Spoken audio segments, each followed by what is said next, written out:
Here we go. What is up, y'all? I'm here with a breakdown of a race from the Volcano Circuit CCW course. Starts from the pier, but we're headed toward the Volcano lap right now. This is a race with my real life teammate, Zach, who is ripping off the front right now. I would point him out, but he's so far up there that you can't even see him. Zach is actually not a teammate of mine on Restart Racing. He is a teammate on my real life team, Shift Racing. Zach and I did not get a chance to ride together a ton this past year because pretty much all outdoor stuff was canceled. And also Zach, unfortunately got hit by a car a few months ago. So he's been training exclusively on Zwift because he could not turn his head. Here he is in the US MES kit. He's right next to me right there. So keep your eye out for him as this race goes on. Obviously, our real life team does not have in-game kit on Zwift. And this was kind of a spur of the moment thing. He texted me that he was racing and I said, awesome. I want to do a stream this week and I want to do some leg openers for the Echelon Racing League. So I convinced him to do a super short race with me. This one was about 20K in total, I believe, 20K. So pretty short and crit type effort once we get out there. We've got this little course lead in. I'm going to break down our tactics because we had a really good day out here. Ripping fast start there for the first K or so, but then it kind of settled in. So I'm just going to go to the back of this group and hang out because I know there's not really any crucial points until we get onto the circuit here. And Zach and I have pretty much already talked about we want to race this one really aggressively. We want to have a little fun. It's just a random race. This isn't like part of a series or anything. So our plan is to attack on the little kicker together if possible and try and work together a little bit. I think we both just want a fun race and a hard workout, which just sitting in the whole time and then sprinting is not going to be that fun. So we're out here to mix it up. I like to mix it up. I like to do stuff. Just trying to kind of be a fly in the ointment in some of these random races.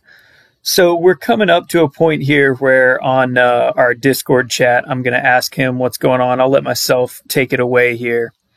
Yeah, you want to hit it this time? It's like 500-600 watts and see what happens.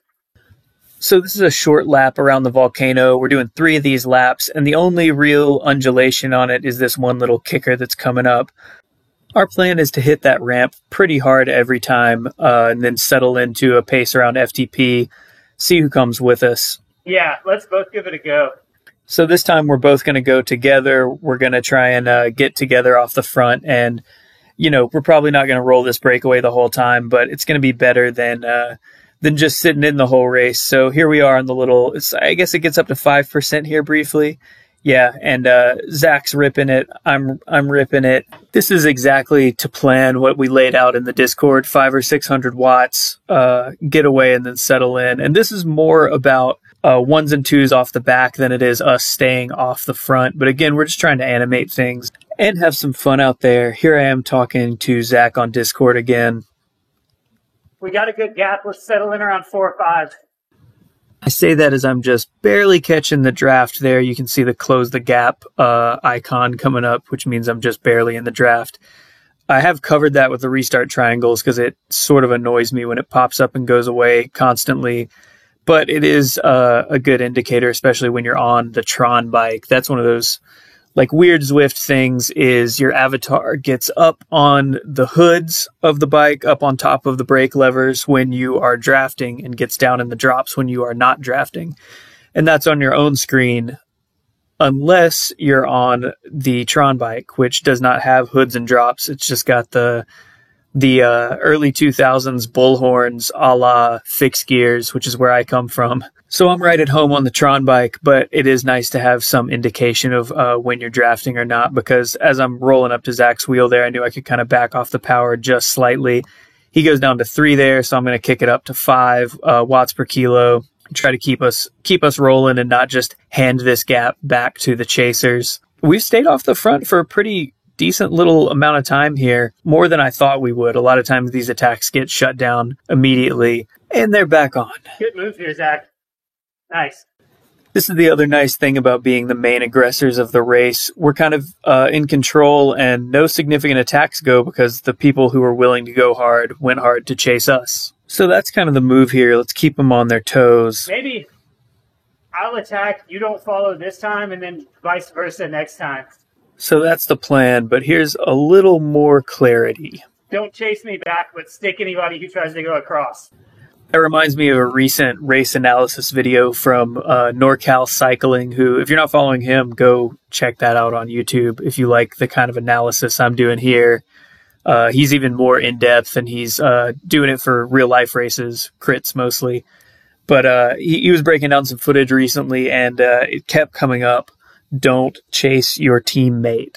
That's the whole point. That's the only advantage of having a team, is you don't chase each other. You can attack together if you want to, more so in the virtual world than the real world for sure, because in the real world, if two teammates attack together, everybody's gonna immediately clock that and stick it. It's a little bit different on Zwift. Even if you're in the same jersey and the same team, the tactics are just weird, and you're also trying to push people out the back more than stay off the front generally. So pushing the pace is not as bad of an idea, but if your teammate has a gap, you should never be the one to close that gap down. That's the whole point of doing an attack. Right here, I did realize that we're going pretty fast and stopped pedaling here. I did 0 watts down this whole thing and got a little super tuck there at the very end, but 0 watts for, 5, 6, 7 seconds and lost no time. So that's a good little trick. I mean, I'm not on my limit here or anything, but that's almost like a tester just to have that in the back pocket. So I did stream this race live at the time over on my Twitch channel. I'm doing more of this now where I'm going to stream live on Twitch and then get more in-depth over here on the YouTube. But we're back. Here we go. Attack time. Attack time. So here we go up this climb. Once again, I'm just going to light it up. And someone else had the same idea, I guess. I mean, this is the crucial spot if you're going to try to get some separation on this course, but we got red numbers from several people here, which, so I'm glad I was already attacking. So right as I hit this guy's draft, I hit my drafting boost here so I can back way off the power, and I'm still going to roll right up to his wheel, and I can get a little bit of recovery. This is kind of like in real life, right? When you tack onto a breakaway, you're allowed to skip a pull or two.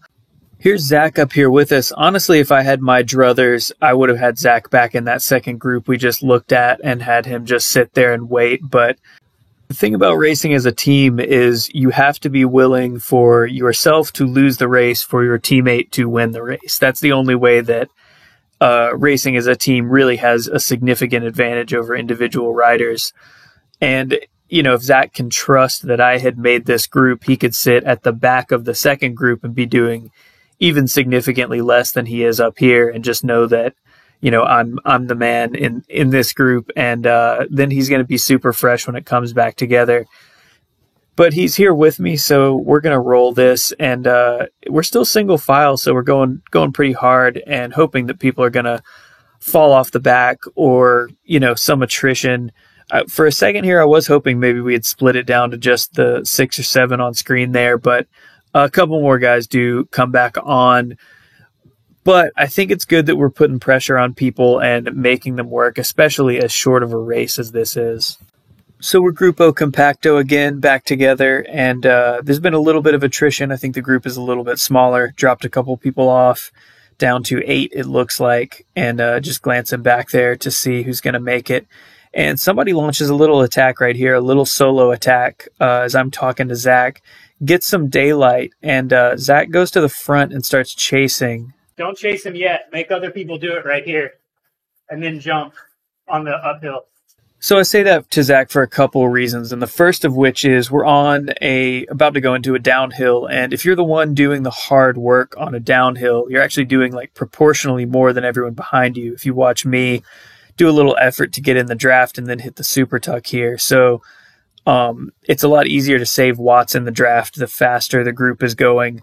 So you can really burn yourself out on that downhill. And reason number 2 I've told Zach that is the plan is for him to go on the uphill on this lap. For him, this is his turn to attack. I kind of did mine on the last lap, and he is up on this one.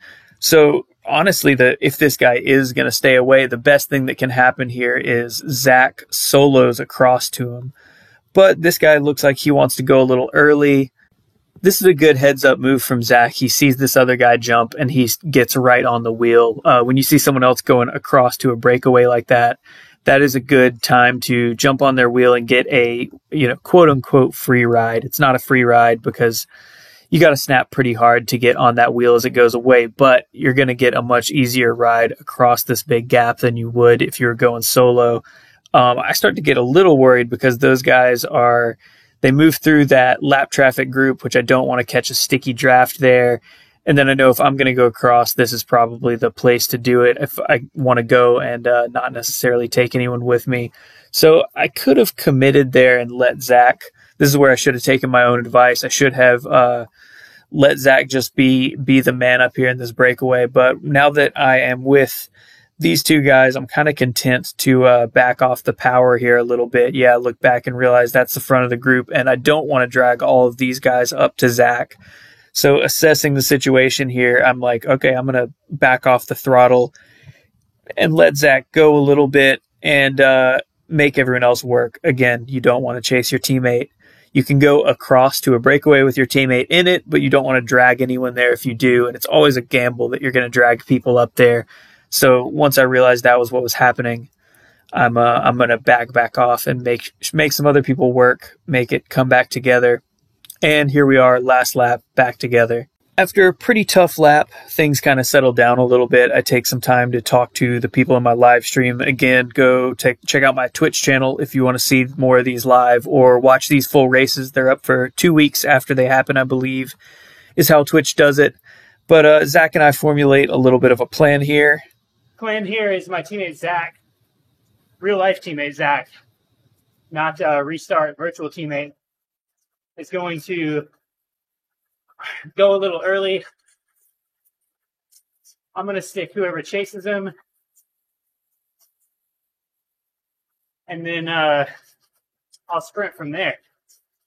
Simple enough, right? So I'll expand on that plan a little bit here, what the thinking is and what the roles are. So the idea is if Zach goes early, right in that sweet spot where nobody wants to pull, nobody wants to lead the sprint out. If Zach goes just before that, you can oftentimes catch people sort of hesitating, and in the real world, they would be looking at each other to see who's going to pull. On Zwift, their real life eyes are looking around at everyone else's avatar, everyone else's watts per kilo, hoping that someone else is going to chase. And often in that moment of hesitation in the real world, you can really make a gap, and then it only takes a few seconds, too many of hesitation for that to stick. And then the thinking is if someone does chase it down, or a few people do chase it down, I will tack on to the back of that group. I'm the more explosive rider between the two of us. And maybe that'll burn the legs of some of the more motivated guys. And then me being punchy, I'll be able to come around at the line. So that basically gives us like two cards to play in this finale. And I got to go hats off to Zach here. He does a great job launching this attack. I didn't tell him exactly when or where to do it, but he knows what the plan is. And so he goes red numbers on the descent there, which is a great way to build speed. And no one was really looking for it. Again, he caught everyone like perfectly in that little zone there where it was just a little earlier than anyone wanted to go. And I think I realize now he's getting the gap, and tell him, nobody's really chasing you, man. You got to go for it. Do it, Zach. Go. This is a tactic that you see work a decent amount in real life. You don't see it as much on Zwift, but this is where it really comes into play that I have to be willing to lose the race for Zach to win it, and vice versa. Like, Zach has to be willing to totally burn himself up so that if this group gets to him, he has no sprint left. And I have to be willing to sit in this group and trust that Zach is going to go full commitment up there. And each of us is kind of trusting that the other is going to do their job correctly. I'm not going to chase down that single guy who went, but I'm definitely not going to let anyone else go. He's not making that much headway on Zach by himself, but now we got everybody kicking sort of predictably on that little roller there where we've been doing the attacks the rest of the race. And this for me is a matter of not going all in, but sticking with these guys, because I don't want to let, again, I don't want to let anyone get to Zach without me. I need to be there to sprint, but I don't want to drag anyone to Zach. So that's why when I got up to that guy, I backed off. But as this guy comes over the top, I realize we're about 250 meters to go. It's kind of all in time right now, but you can see Zach up there on the Tron bike. He's doing it. He's doing the impossible right now. He has stuck a long range breakaway on Zwift, tactical masterclass. Rarely do you see real life tactics work. You see them applied on Zwift a lot, but you don't see it pay off. But Zach and I go 1 and 3 there. Wish we could have gone 1 and 2, but I really didn't want to get up to the guy in second and drag him across to Zach. So really happy with that finish. This was actually a super fun race, pretty dynamic, and I got one in the queue where I win, not my teammate. So that'll be next on the docket, but it's more aggressive racing, trying weird stuff, but not random stuff. Things where I've got a method to the madness and trying to make it happen. But I think that was Zach's like second or third win on Zwift, and he's been killing it recently, getting back from his injury and getting his ranking points going on Zwift. He's going to be super strong out on the road. You know, fingers crossed we get to race in real life in 2021. So maybe I'll have some videos about real life racing in 2021. Who knows? But subscribe to the channel, and thank you guys for watching. Appreciate it.